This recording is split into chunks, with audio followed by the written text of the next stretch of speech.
Sepulangnya dari belajar, jujur, 3 bulan setelah kembali, saya belum mulai mempraktekkan apapun.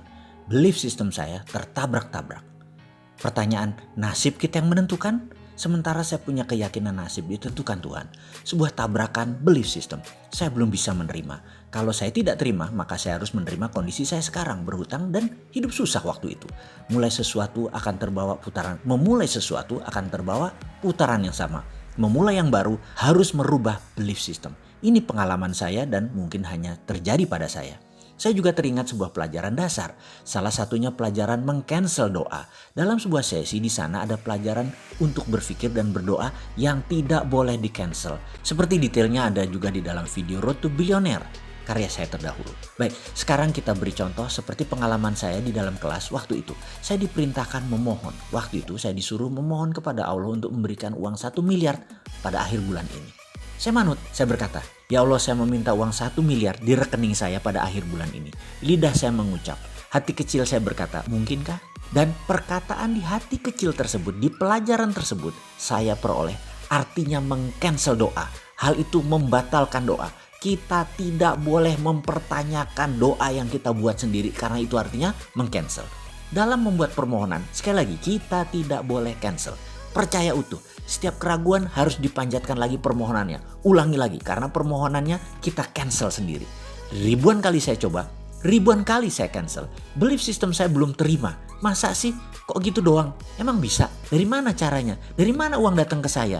Bagaimana uang 1 miliar itu bisa datang? Walaupun saya berkata, "Ya Allah, berikan uang 1 miliar itu di akhir bulan ini." Tapi tetap di hati kecil ada hal-hal yang menyeletuk tadi. Sekali lagi sekedar mengulang saja, mengingatkan informasi bahwa di tahun 2001 saya bekerja untuk menutupi biaya hidup dan sebagian cicilan hutang. Posisi saya sebagai Direktur Business Advisor dari sebuah investment banking bernama PT Rifan, sekarang namanya PT Rekapital, milik seseorang yang posisinya tinggi saat ini yaitu Bapak Rosan Roslani dan Bapak Sandiaga Uno. Secara gaji dan bonus cukup besar kompensasi bulanannya, namun hanya kerja kontrak. Dari tahun 2000 hingga tahun 2002, 24 bulan. Kontrak akan berakhir 9 bulan lagi dari masa saya pulang dari Australia tersebut. Suatu pagi, saya ingat waktu itu, saya meminta anak saya nomor 2, namanya Fatur, yang masih berusia 4 atau 5 tahun. Saya berkata, "Mas Fatur, tolong dong ayah diambilkan sepatunya yang hitam," kata saya. Fatur diam saja. Saya ulangi sekali lagi, "Fatur, kamu dengar kan ayah ngomong apa?" Dia tetap diam dan berjalan menjauh.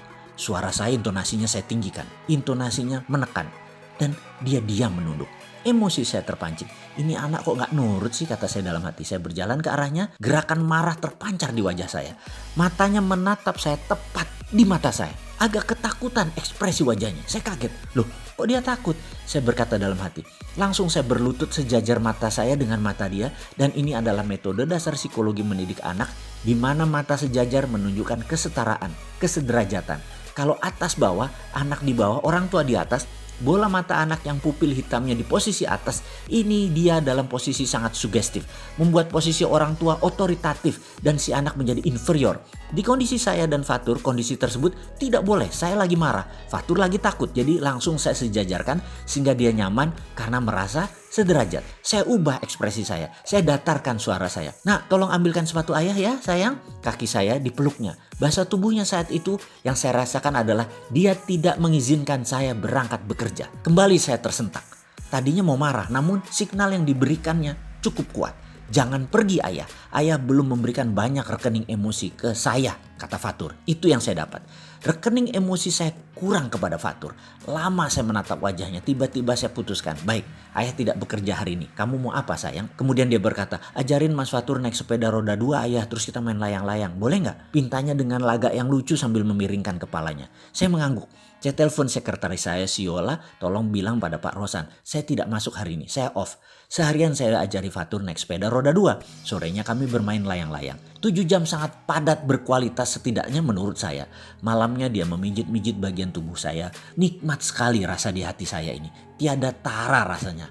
Enak berkumpul dengan orang yang kita cintai, mengerjakan hal yang kita cintai, dan mendapatkan uang tak terhingga. Tiba-tiba klik terjadi di otak saya. Saya mendadak seperti mendengar saya berkata pada diri saya sendiri.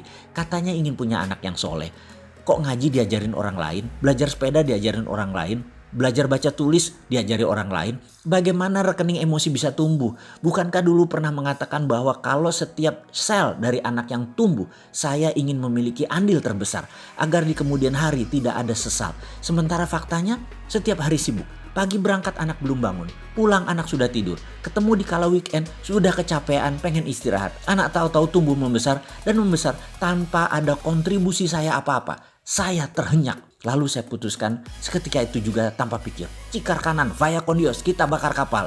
Ini istilah saya mengandaikan tindakan seorang panglima perang Jabal Tariq sewaktu menaklukkan Gibraltar. Pasukannya kalah jumlah dan nyali ciut mau mundur. Jabal Tariq memerintahkan bakar kapal sehingga pasukannya tidak ada pilihan lain kecuali maju berperang. Besok saya membuat surat resign tertuju pada partner dan owner perusahaan tersebut, Rosan Roslani. Saya mendadak percaya 100% bahwa uang akan saya dapat.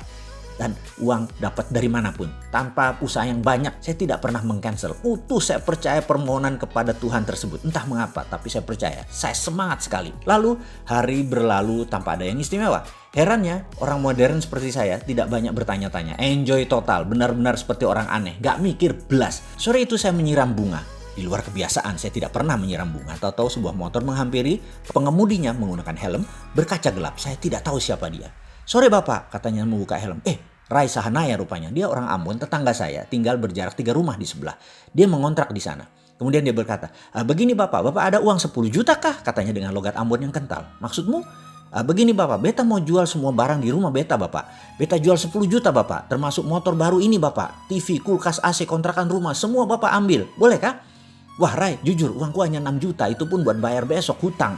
Saya jawab dengan apa adanya. Dia terdiam kemudian berkata, beta dapat kerja kapal bapak. Malam ini kapal angkat jangkar bapak jam 9. Kita soba layar bapak. Beta dapat kontrak 3 tahun bapak. Gaji bagus $2.500 sebulan bapak. Beta harus cepat-cepat balik ke pelabuhan bapak. Lalu dia terlihat berpikir sebentar dan berkata, baiklah bapak, beta kasih bapak semua.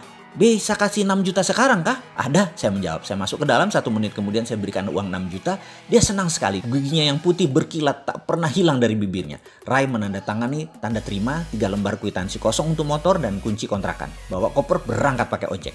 Saya terdiam, memegang 2 kunci. 1 kunci rumah kontrakan, 1 kunci motor berserta surat-surat.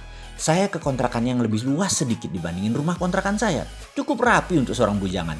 Barang-barang terawat. Keesokan harinya saya jual semuanya kecuali motor. Karena saya butuh pengganti Honda Tiger yang saya jual buat ongkos saya ke Australia waktu itu. Total saya memperoleh sisa uang 19 juta. Dan rumah kontrakan yang masih 1 tahun lagi. Bayangkan, catatan kontrak saya itu tinggal 2 bulan kala itu. Yang jadi pertanyaan sekarang adalah, inikah prosperity conscious itu?